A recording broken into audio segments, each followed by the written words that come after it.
Mm. I actually also I took a look at the list of like topics that I had in mind for the stream. I wanted to talk a little bit about something that I find interesting that I kind of realized in a rhetorical sense. Um,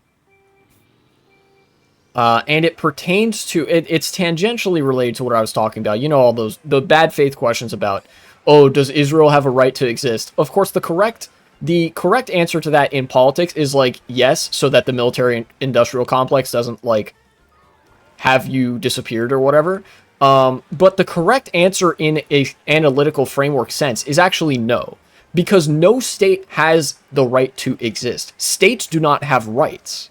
You know, not in an ethical sense. States exist by right of mere force alone. Does it exist? Yeah. Then that means that it is capable of existing as a state, right? Like that's what that means.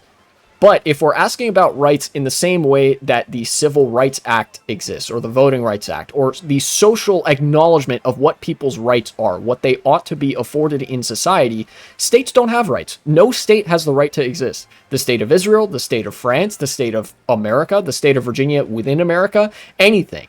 None of these states have the right to exist. It is simply a fact that they do exist because they have the force and ability and legitimacy with other institutions and states to control the area that they occupy. That's how a state works. That is how statecraft works. And I think that actually that pertains to another topic that I don't see as much, that notably dropped off a cliff the moment that right-wingers got into power, and that is the states' rights argument. If you're in America, you'll be familiar with this. If you're not in America, you might actually not be familiar with this. Because America is a federalist system, there are states within the state. Virginia is a state with a population of roughly, I think, 8 to 10 million. Within the larger state that is America, the United States. These are both states. One is simply a state within another state with the ability to control the area within its borders by force, with a police force, with a state level National Guard, etc. And for a while, leading up to the Trump campaign, I think after 2022 or 3, the right wing realized that their capture of institutions in America was complete enough that they did not need to use the states' rights argument anymore.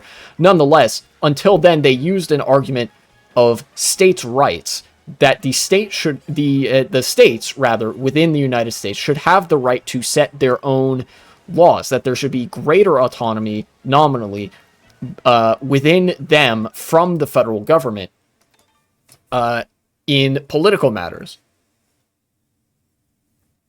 An inoffensive enough argument, right? Because the federal government is so big and cumbersome, it can't manage everything. That's why the states exist in the way they do. The problem with this is they don't believe that.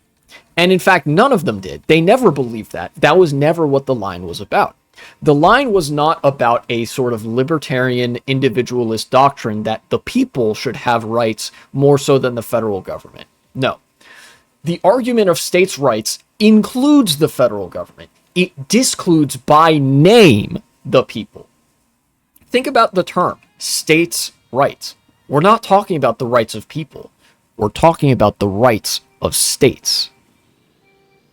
The states' rights argument was never one for people to have rights. And of course, anybody who's heard these arguments repeated at length knows this, right? The states' rights argument was used to justify the Confederacy seceding from the Union to protect slavery as an institution. Chattel slavery, the most horrid version of slavery that has ever existed. No, it was never about the rights of people. But in retrospect, it should have been way more obvious to me and everybody else, because it never talks about people. Even in the most idealized version of the theory of states' rights, the people are only an ancillary, secondary concern to the state. This is the statism. It's basically like the American answer to fucking fascism. It's a very libertarian twinge on what is otherwise classical fascist ideology, the supremacy of the state. The doctrine of states' rights is the state should have rights to do whatever the fuck it wants to you. It should have the ultimate package of rights. and privileges. You know? I know I've whinged, waxed poetic or whatever. I've kind of waffled about it a lot. But, like, at the base of it, I just, it was kind of like a eureka moment that I was like, oh shit, how did I just realize now the talking points about states' rights were never even, like, on the surface really about people. They were about states. Like, yeah, they want the state to have rights, not people. Oh, it became big again after getting hit by the blue shell. That's interesting.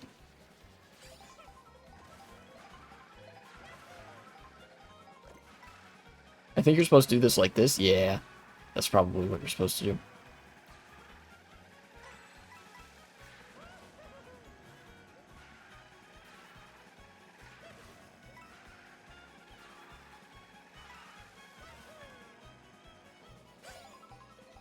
So I kind of saw this reflected as well in like arguments that establishment pundits and TV media figures would use about Israel, because, like, does Israel have the right to defend itself? The state of Israel, And of course they argue some analog of the Israeli people and whatever, but really we're talking about the authority of the state here, And I realized that's, like, one for one the states' rights argument.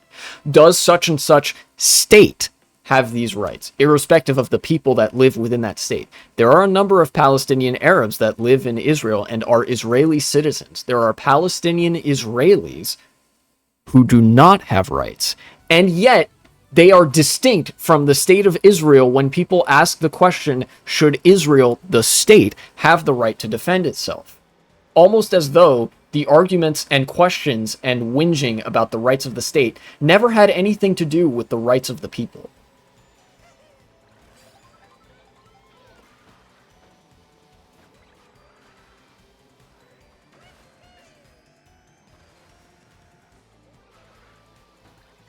Does that make sense? Am I making sense here, or am I just waffling at this point? Because I feel like that was kind of would have been an important rhetorical realization if it didn't come, I guess, day late and a dollar short. Once the states' rights arguments had already stopped being used almost entirely, Because like I said, the federal government is also included in the states' rights argument. The federal government of the United States is a state in the classical, like, Marxist sense of the word. It is a state. It controls a area that is demarcated by borders with the use of a police and military force,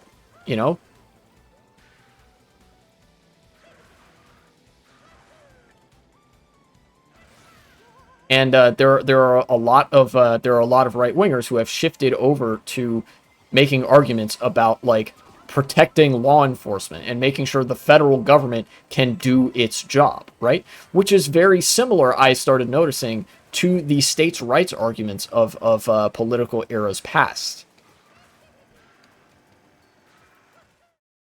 Thanks for watching, and support the channel if you would be so kind.